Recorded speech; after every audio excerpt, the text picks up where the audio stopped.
Thoughts from a Page podcast, which is now a member of the Evergreen Podcast Network. My name is Cindy Burnett, and each episode I interview authors about their latest works.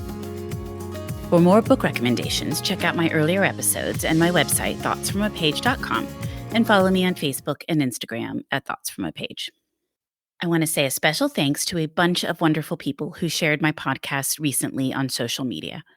Thanks to Bookstagrammer's Kelly Hook Reads Books, What Sherry Reads, Katie Needs a Bigger Bookshelf, Kristen's Reading Nook, One of a Kindle, Virginia's Reading Life, Barrett Talks Books, It's Book Talk, and NY Judester for sharing about my podcast in their posts or in their stories in the last week. I am truly grateful. Word of mouth is really helping me grow the show. Today, I am interviewing Laura Hankin about A Special Place for Women. Laura has written for publications like McSweeney's and HuffPost, while her musical comedy has been featured in the New York Times, the Washington Post, and more. She splits her time between New York City, where she has performed off-Broadway, and Washington, D.C., where she once fell off a treadmill twice in one day.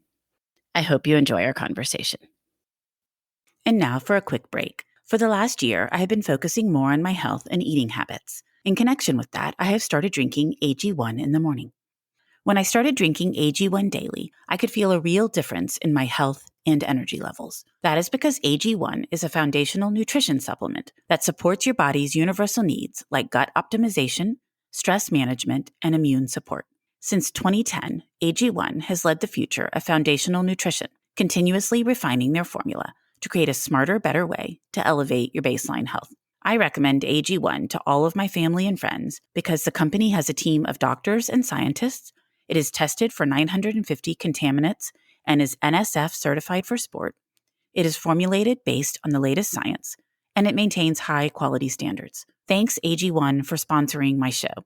AG1 is a supplement I trust to provide the support my body needs daily. If you want to take ownership of your health, it starts with AG1. Try AG1 and get a free 1-year supply of vitamin D3K2 and 5 free AG1 travel packs with your first purchase. Go to drinkag1.com/thoughtsfromapage. That's drinkag1.com/thoughtsfromapage. Check it out. And now back to my show. Welcome, Laura. How are you today? I'm doing great. How are you? I am doing great also, and I'm really looking forward to speaking with you about your new book.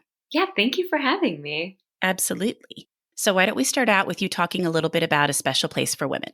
Sure. So A Special Place for Women is about a journalist named Jillian who is not in a good place in her life.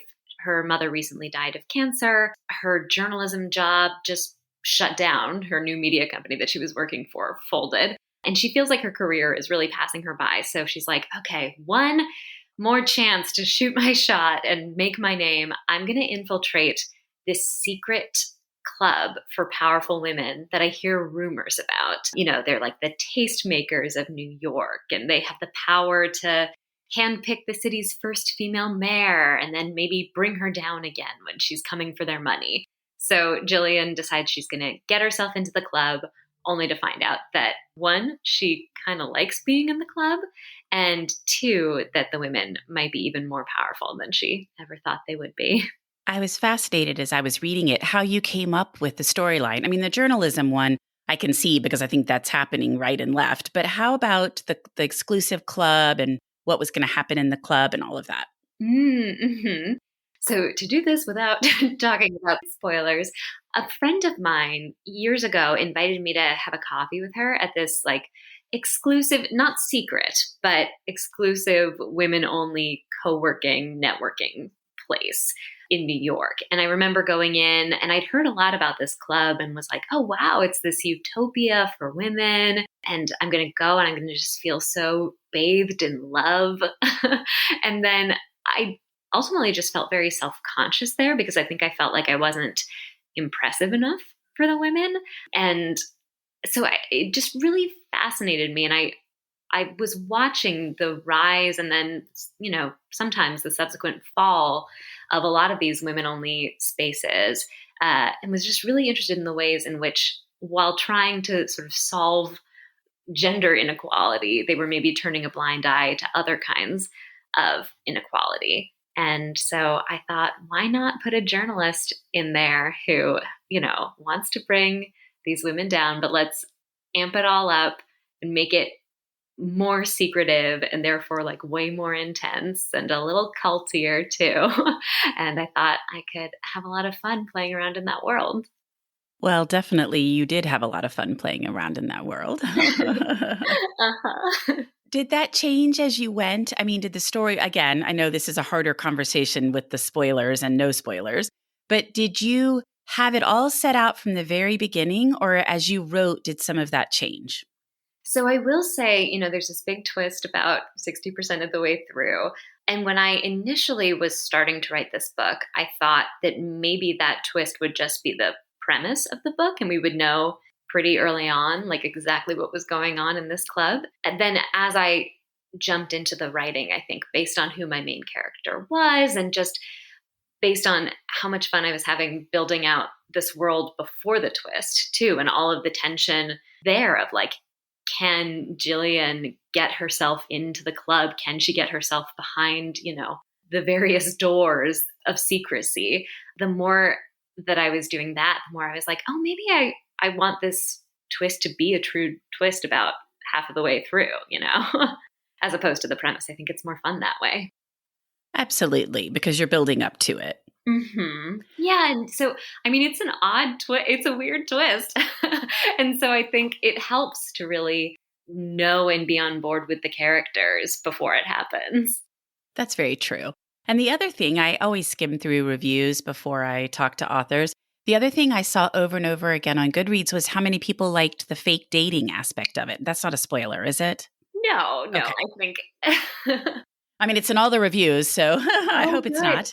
It's funny. I've been trying to not really look at my Goodreads. I got it. But so it's so great when somebody just tells me like the nice things that people say. Yeah, I loved writing the fake dating aspect. So I remember when I went to visit this exclusive women only space back in the day, I was in the elevator on the way back down. And, I was at a point in my life where I was running around from day job to day job. I wasn't very happy. And this woman next to me was talking about how like the big struggle in her life was that it was really hard dating a celebrity chef because he was never free for brunch. That is such a struggle. It's so hard. Yeah. What will you do if you can't brunch with your lover? Exactly. So I think from that moment, I knew that if I ever was going to write a story set in this place, there needed to be a celebrity chef involved in some way. Who couldn't go to brunch. Couldn't go to brunch. Yeah. So in the novel, Jillian has her childhood friend, Raph, who has like grown up to become surprisingly this impressive celebrity chef. And she is able to basically be like, hey, Raph, can we fake date? Because I think I need to be more impressive so that these women will let me into the club. And still, surprisingly, or maybe not surprisingly, like one of the easiest ways for a woman to seem more impressive is if like an impressive man wants to be with her. So yeah, Jillian and Raph do some fake dating. And I've always loved that trope in rom-coms. And even though this book is not a rom-com, I just wanted to have a like nice little rom-com element to it to really give it some more heart too. Well, it's definitely resonating with readers. Good. Oh, sweet Raph. Exactly. He is sweet. One of the questions I usually ask is, what do you hope your readers take away from the book? And, I always get a variety of answers. And it's interesting because sometimes writers will say that, readers take away different things than they're expecting them to, or different things will resonate. And so that made me think about when the fake dating kept coming up in reviews in a, very positive way. I was like, oh, I wonder if that was one of the things that really stood out to you, or if you were going to be surprised that that was really resonating with people. Yeah, I mean, it stood out to me as I was writing it. I think I felt very like emotionally invested in their journey together. But yeah, it does actually surprise me to hear you say that that's one of the top things that people are talking about, because I would say, the time spent on it on the page is probably a lot less than other aspects of the book. But maybe the heart is big enough that it has an outsized importance. Well, by far, the number one thing people were talking about is the twist, but not talking about the twist itself, but that there is a twist and it takes a story in a different direction, which I think makes sense. But this was just something that came up again and again. And I thought, oh, that's so interesting. But what else would you hope readers would take away from your book?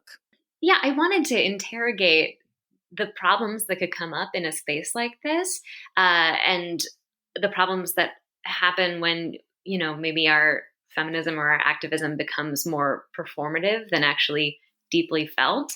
But I didn't want to condemn any of the characters because I think ultimately I do have this hope that people can be better and that we can grow and learn and change and like open ourselves up more. So I hope that readers are sort of left thinking like, wow, this actually was a much more hopeful book than I thought it might be.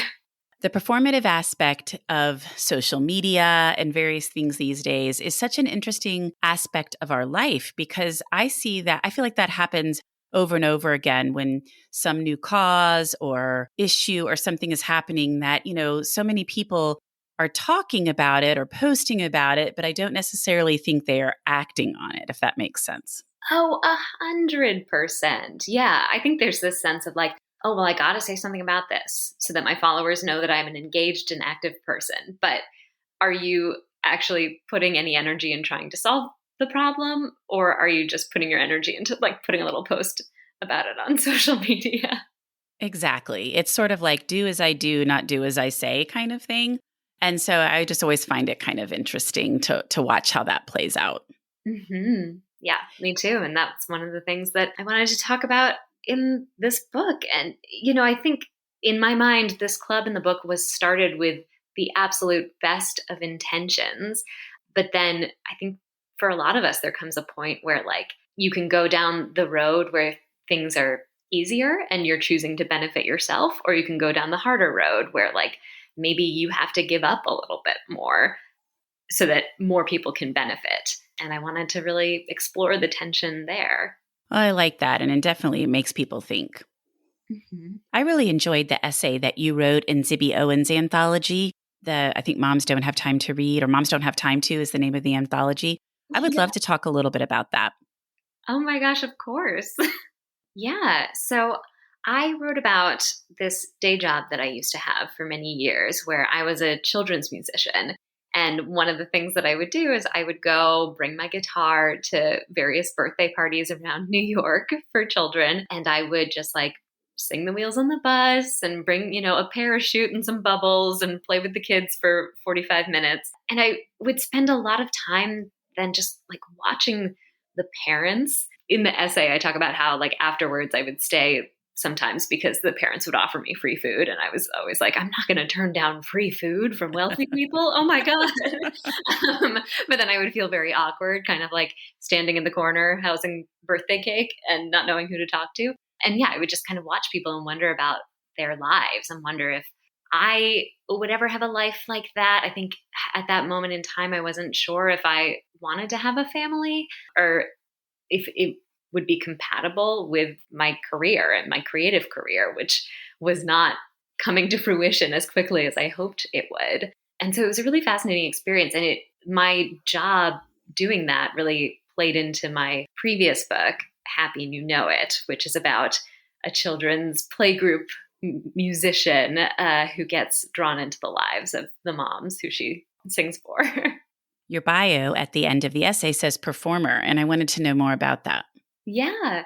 So I was a huge theater nerd and grew up, I think torn between my two loves of reading and performing, and moved to New York after college to try to be an actor and was going on lots and lots of musical theater auditions and then started writing because I was like, oh, I need another creative outlet that is within my control.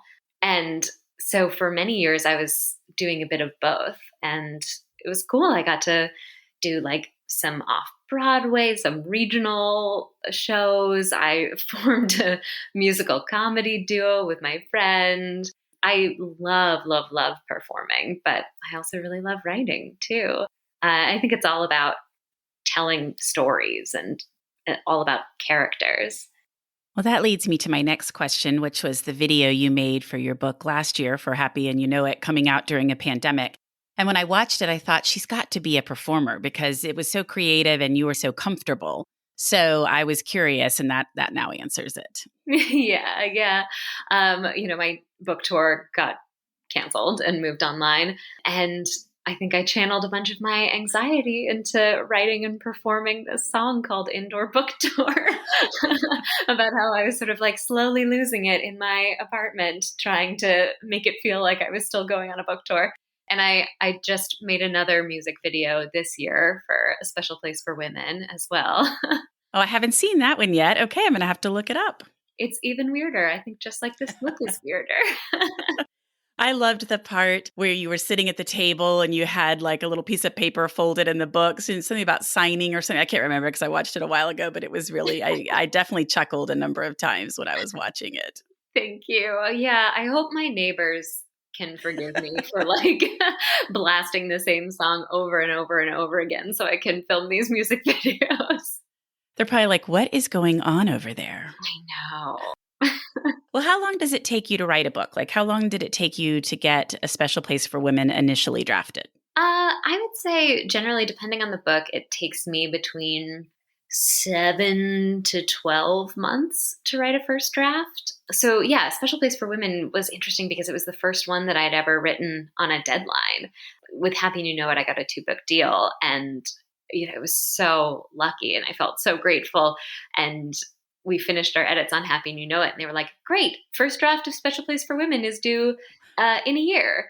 You're like, what? I was like, "Oh, okay." And actually, I said first draft of A Special Place for Women is due in a year. They were like, first draft of whatever you're writing next is due in a year. And so I was like, oh, I guess I should figure out an idea, huh? So when you did the 2-book deal, it was based on Happy and You Know It, and then just a second untitled, not subject known yet book. Is that right? Yeah, I think I pitched some other totally random book, and my editor was like, oh, that sounds like it could be interesting. But then ultimately, when I started thinking about it more and trying to flesh it out, that was not going to work. So yeah, went through a few different ideas and had probably about a month where I was like, I will never write again. I'm going to have to give back this advance. Like, I'm going to have to move to the woods and hide my face forever. I'm fleeing to Canada. Yeah. I'll be a farmer.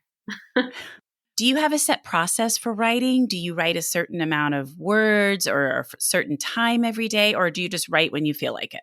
I have an ideal process, and it doesn't always work. But generally, I try to write in the mornings. I'll wake up and go on a long walk with my coffee, and I'll leave my phone at home. So I just have a chance to get bored and think about the book or what I'm working on. And then, yeah, I usually try to write 1,000 words. Sometimes it's a little more, sometimes it's less. Then there are the days where it just isn't coming or something else is happening and I'm distracted. And then I'll see the moments where I tend to get the most work done and where writing feels the most magical.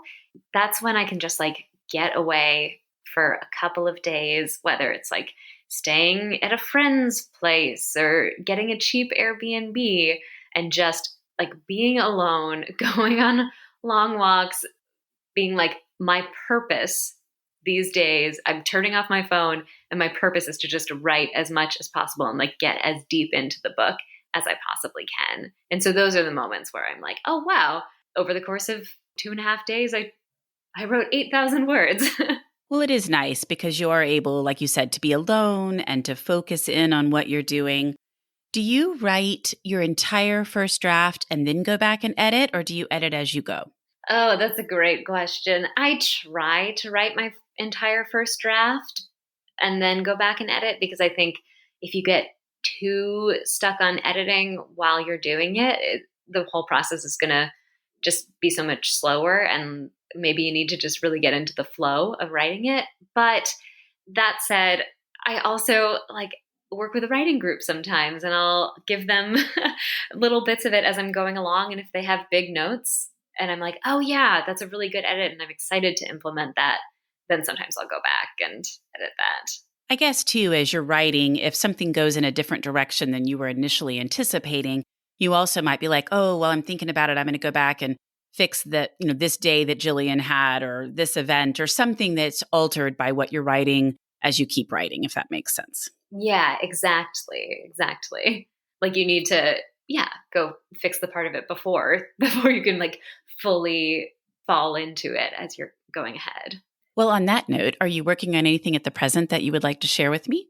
Yeah, sure. So I am working on my next book with my editor, and it is about a group of teenagers who were like the stars of this Mickey Mouse Club-esque slash, High School Musical-esque show back in the early 2000s. And they were really, really, really popular. And then it all came crashing down on live TV in a kind of Janet Jackson at the Super Bowl moment. Um, and so now it's 12 years later, and they've all gone in very different directions in their lives and their careers. The male cast member is thriving. The female cast members are maybe not doing so well. And they all have to come back together again for a reunion special.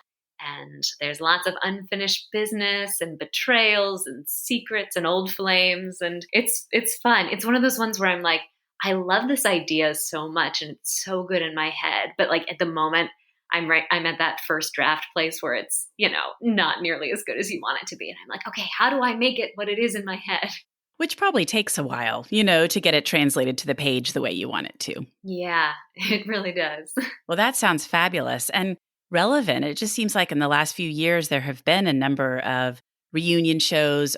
Full House becomes Fuller House or the Gilmore Girls, so that's fun because I think people will really enjoy that. It sounds like a great read. Thank you. Yeah, I was really fascinated by like our love of nostalgia and how it felt like we were so obsessed with it. We wanted to like reboot everything, but then was it ever quite as good as we wanted it to be? I don't know. And then also at the same time, I feel like we're reevaluating how we treated some of our stars back in the early 2000s. So it's been fun. Well, that's true. And not only how we treated them, but sort of the jokes that were made and the way people behave to each other, not just from sexual assault or harassment perspective, but just generally how people were treated. I think it's interesting when you go back and read some older books or watch some older shows and you're like, oh, that joke doesn't really resonate as well today as it did then. I mean, it shouldn't have then, but it was just allowed then or was the norm. And today, as people begin to talk more about some of these things, you realize, okay, that really shouldn't have been funny. Yeah, 100%. Well, talking about books, what have you read lately that you really liked? So I am finishing up the final revival of Opal and Nev by Dawnie Walton. It has just been so good. It's, I think, for fans of Daisy Jones and the Six, because it's a similar format. It's an oral history of a fictional rock duo back in the 60s, white man and a black woman. And it's just super immersive. And it's talking about really fascinating issues. And the characters all feel so, so real. So I would really recommend that one. I've heard great things about that one. And I absolutely love Daisy Jones and the Six. That still remains one of my favorite books. Yeah. The audiobook of that, incredible. That's what everyone says. I feel like I need to get the audiobook and listen to it while I'm walking because it's been a while since I read it and I did really like it. And then that would be a different way to experience the book. Yeah. Yeah. It feels like a performance because they've got just a whole cast of incredible voice actors. But then I also recently read People We Meet on Vacation by Emily Henry, which is just a joy. So if anybody's looking for, like a delightful When Harry Met Sally-esque story that'll make you believe in love, that's a great one. I loved Beach Read, and I have People We Meet on Vacation, but I haven't gotten to it yet, but I'm very excited to. I've heard such good things. Yeah, you'll enjoy it, I think. Well, Laura, thank you so much for joining me on the Thoughts from a Page podcast today. I've really, really enjoyed speaking with you. Oh, same. This was wonderful.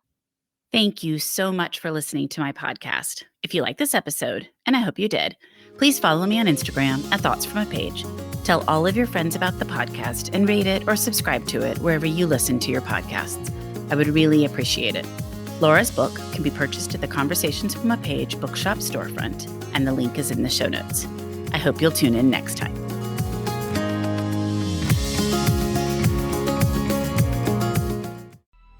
Coming up on 5 Minute News, I'm Anthony Davis.